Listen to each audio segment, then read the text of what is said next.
कराची के इलाके पुरानी सब्जी मंडी रोड पर बीआरटी प्रोजेक्ट की तामीर के दौरान पानी की पाइपलाइन फट गई। सड़क पर पानी के होने से सड़क पर गड्ढे पड़ गए। तमाम सूरत हाल में ट्रैफिक की रवानी मुतासिर है। सैकड़ों गाड़ियां ट्रैफिक जाम में फंस गईं। ऑफिस और दीगर काम से निकलने वाले हजारों शहरियों को जहमत का सामना करना पड़ रहा है।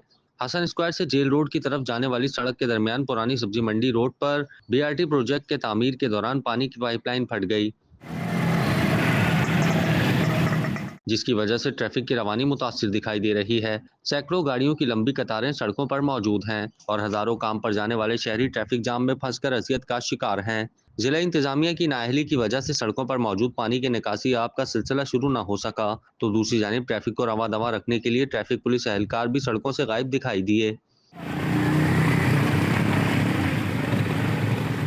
क्या आप कारोबार की तशहीर चाहते हैं या सोशल मीडिया प्लेटफॉर्म मैनेज कराना चाहते हैं? तो देर कैसी, अभी राब्ता करें ओनली न्यूज़ की टीम से। हमारा कॉन्टैक्ट नंबर आपकी स्क्रीन पर है।